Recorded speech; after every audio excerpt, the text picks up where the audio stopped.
اور کبھی آپ کو پتا کہ یہ کائنات ہے کتنی بڑی؟ یہ تو کسی کو نہیں پتا. یہ تو کسی کو نہیں پتا. نہیں، سائنسدانوں نے اندازہ لگا لیا. روشنی کے سفر سے روشنی 1,86,000 میل فی سیکنڈ کے لحاظ سے سفر کرتی ہے. درست؟ اور اس کائنات کے پرلے کنارے سے جو اس وقت سب سے دور ہے، وہاں سے جو روشنی 18 ارب سال یا 20 ارب سال پہلے چلی تھی، وہ اب یہاں زمین پہ پہنچ رہی ہے. اور وہ 18 ارب سال پہلے کے واقعات اس زمانے کی روشنی پہنچ کر بتا رہی ہے کہ میں کتنی دور سے آئی ہوں اور کیا پیغام لائی ہوں. تو کائنات کا فاصلہ اتنا بڑا ہے کہ اگر ایک شخص روشنی پر چڑھ کر سفر کرے 1,86,000 میل فی سیکنڈ، تو اس کو کائنات کے دوسرے کنارے تک پہنچنے کے لیے کتنا وقت درکار ہوگا؟ 20 ارب سال یا 18 ارب سال. لیکن 18 ارب سال سے زیادہ اس لیے کہ کائنات پھیل بھی رہی ہے اور دور ہٹ رہی ہے. تو جب وہ کنارے پہ پہنچے گا تو کنارہ اور دور ہٹ چکا ہوگا. اب سمجھ گئے بات کو؟ اب آپ کو پتا ہے کہ حضرت عیسیٰ علیہ السلام کے متعلق مولوی کیا کہتے ہیں کہ کس آسمان پر اٹھائے گئے؟ چوتھے آسمان پر. ٹھیک ہے؟ کل کتنے آسمان ہیں؟ 7. تو چوتھا آسمان مڈل میں ہوا نا. ٹھیک ہے؟ تو مڈل کا فاصلہ یہاں سے کتنا ہوا؟ 10 ارب سال. ٹھیک ہے؟ اب حضرت عیسیٰ علیہ السلام اگر روشنی پر چڑھ کر اس وسطی آسمان کی طرف جا رہے ہوں تو ابھی یہاں کنارے پہ ہوں گے کہیں، کیونکہ 2000 سال اور 10 ارب سال میں بہت فرق ہے،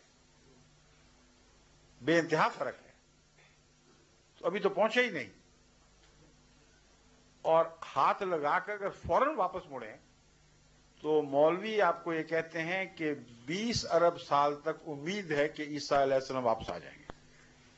یعنی کہتے یہ نہیں ہے مگر مطلب یہی ہے ان کا، کیونکہ کہتے ہیں لفظاً مانو.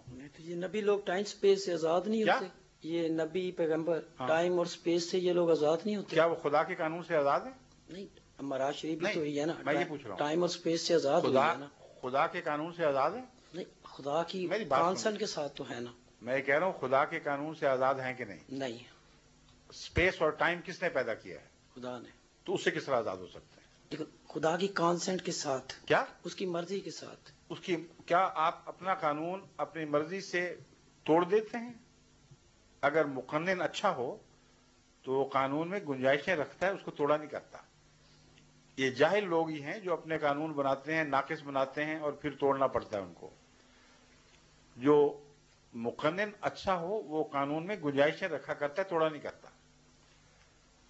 اللہ تعالیٰ کو اپنے قانون بنا کر توڑنے کی ضرورت کیا تھی، جبکہ قرآن خود کہتا ہے کہ میرے قوانین جو ہیں زمین و آسمان پر حاوی، ان میں ایک ذرہ بھی رکھنا نہیں ہے. کبھی پڑھی نہیں آپ نے یہ آیت؟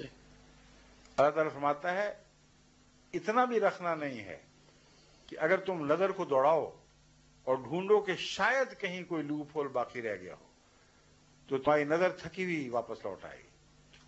پھر دوڑاؤ اور پھر ڈھونڈو کہ کوئی رکھنا ہے کہ نہیں.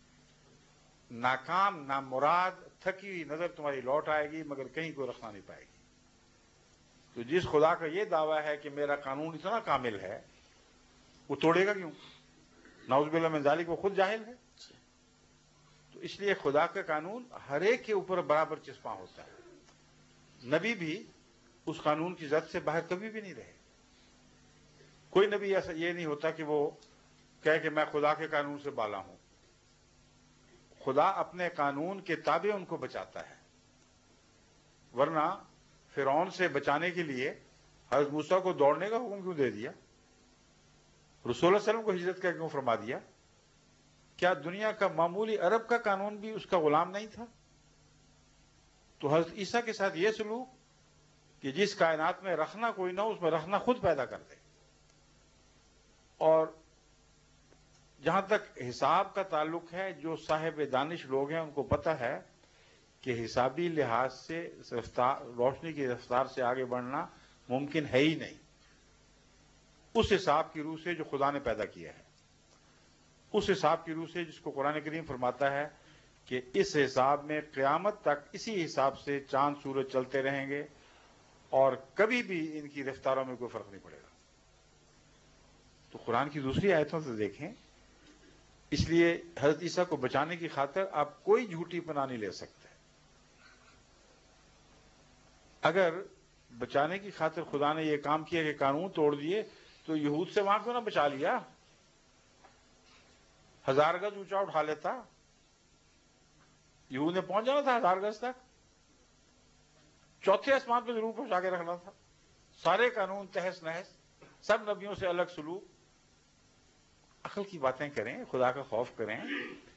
قرآن کریم نے جو نقشہ کھینچا ہے اللہ تعالیٰ کی قدرت کاملہ اور حکمت کا، صرف عیسیٰ کو بچانے کی خاطر آپ اس کو توڑیں گے اور یہ بھی نہیں سوچتے کہ وہ آ کے کرے گا کیا. وہی عیسیٰ آئے گا نا جو پرانا تھا. اگر مولوی کی بات آپ مانتے ہیں تو وہ کیا تھا؟ کس کی طرف رسول تھا؟ بنی اسرائیل کی طرف جی یا اسلام کی طرف؟ بنی اسرائیل. قرآن نازل ہوا تھا اس پر؟ اچھا اب بتائیں، وہ اسپیس میں بیٹھا ہوا نا ابھی تک. رسول اللہ علیہ وسلم کو آئے ہوئے کتنا عرصہ ہو گیا ہے؟ 1400 سال.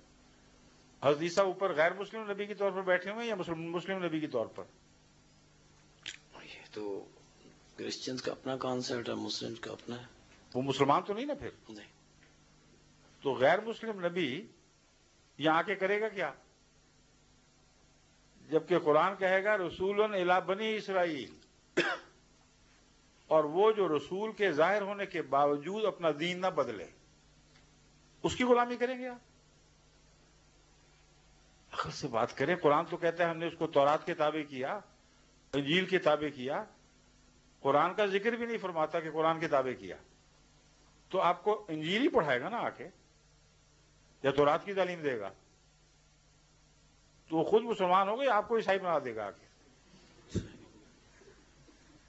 تھوڑا سا غور کریں، عقل دوڑائیں کہ یہ ہو کیسے سکتا ہے. حضرت عیسیٰ علیہ السلام آسمان پر بیٹھے ہوئے، رسول اللہ صلی اللہ علیہ وسلم ظاہر ہو گئے اور ان کو خبر ہی نہیں. اور اگر آپ کہیں کہ خبر ہو گئی تو خدا نے براہ راست خبر دی نا. پھر خبر ہونے کے بعد مسلمان ہوئے کہ نہیں؟ ہونا پڑے گا. مسلمان ہوئے تو اسلام پر عمل کیسے کریں گے؟ اسلام کی تعلیم براہ راست دل پہ نازل ہوگی، اور اگر دل پہ براہ راست نازل ہوئی تو ایک شریک نبی پیدا ہو گیا کائنات میں.